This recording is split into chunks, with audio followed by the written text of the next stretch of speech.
Tinokugamuchirai kuHidden Confessions and Secrets Zimbabwe. Pano ndipo panobuda chokwadi chakavigwa.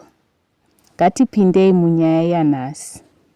Ndiri murume ane makore 30. Ndinogara muHarare. Basa rangu randinoita rinoitwa nevanhu vakawanda mazuva ano. Ndinodhiraivha paInDrive. Handingati rine mari yakawanda, but rinobatsira with basics like rent, airtime, chikafu and kungokuraramisa upenyu hwemazuva ese.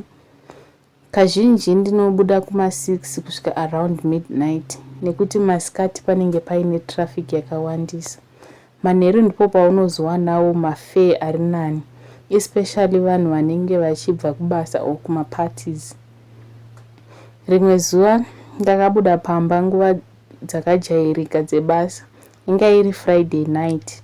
I remember that day because kwaita kunge kuruda kunaya. Ndakaita mapickups akajairika from CBD to Glenview and then Mufakos. Around 10:45 ndakawana ride yeuser anonzi Maitadiwa. Location yaive pana N Mandela and destination Warren Park. Pandakasvika pakanzi ndo paive necustomer pana Choppies pedyo nemuganhu kuna 4th Street. Panga pakamira mumwe mukadzi akapfeka dress refu reblack, handbag yake and then akapfeka nemaheels. Akanga akanyarara.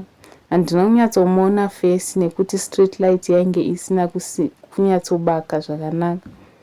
Asi chinhu chandakanyatsocherechedza ndechekuti airatidzika kunge munhu asina kunyanyosimba hake. Ndakamuvhurira passenger door ndikati maswera sei mem. Haana kana kupindura, akangopinda akagara quietly. Pekutanga handina kumbonyanyozvifunga. Vanhu vanenge vakaneta and havade zvima small talks. Asi chinhu chakatanga kundikanganisa was the smell. Yaive scent ye-old rose perfume yakasanganiswa nekamwe ka-cold air kandisinganzwisisi. Yainhuwa kunge pane chinhu chakafa. Ndakatanga kufamba nemota ndikati, munoda kuburutsirwa papi exactly kuna Warren Park.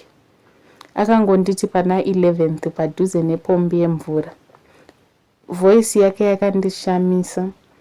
Yanga yakadzika kuita kunge ine echo, kunge munhu ari kutaura kubva pasi pemvura. Asi ndakati zvangu maybe munhu anetsekana nekufema kana kuti munhu akazvinetera. As we drove, mota yangu yakatanga kuita maglitches. Radio yakatanga kuridza song yandisina kana mufoni mangu yaLeonard Dembo. Asi ine handina kuiisa. Pandakaedza kudzima yakaramba. Foni yangu yakatanga kuita black screen, signal ikaenda. Pandakatarisa mureview mirror, ndakazoona face yake, maziso ake akanga ari dark. Skin yake yaita kunge grey, kunge asina ropa, kunge munhu asina kuzora mafuta uya. Akange asina kana mvuri. Kana kuratidza kuti ari kufema, asi body yake yakanga yakagara semunhu aripo.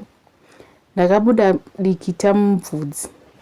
Ndakatya kusvika pakuti ndakatadza kana kutaura. Moyo wangu waingorova zvepenga. Takabva tasvika pana 11th Street. Ndakamira padhuze netepu yemvura. Ndikatarisa kumashure ndikati tasvika memo. Akaburuka pasina kutaura. Ndakaona achifamba zvishoma neshoma ndokupinda murima muroad. Ndakavhara door ndikachovha changu ndakadzokera kuCBD. Musi uyu handina kuita pickup futi. Ndakananga kumba ndichinzwa musoro wangu uchiita kunge wakarembera. But here's the creepiest part. Mangwana acho ndakavhura InDrive app yangu kuti ndireviewe the ride yacho. Hapana kana record, hakuna ride yamaitadiwa, hakuna transaction yanga iripo, hakuna na booking yanga ichishowa. Pane zvandakaona nezuro manheru, asi system yacho inoti hapana chakaitika. I know what I experienced. I picked up a ghost that night. And ever since that day, I don't work past 10 p.m. anymore. Pane zvinhu zviripo, zvinopfuura zvataiti tinonzwisisa. Ndakatakura ghost musi uyu and handizvikangani. zvinonditevera kusvika nanhasi. Zvakavanzika zvabuda pachena, asi chokwadi chinoramba chichibuda zuva nezuva. Tiri pamwe chete paHidden Confessions and Secrets Zimbabwe. Subscribe izvezvi ugare wakagadzirira nyaya inotevera. Ndatenda. Musakanganwe kulaika, mokomentawo zvamunofunga pamusoro penyaya iyi. Mubatsiro womwanasikana. Tobatana zvekare muchikamu chinotevera.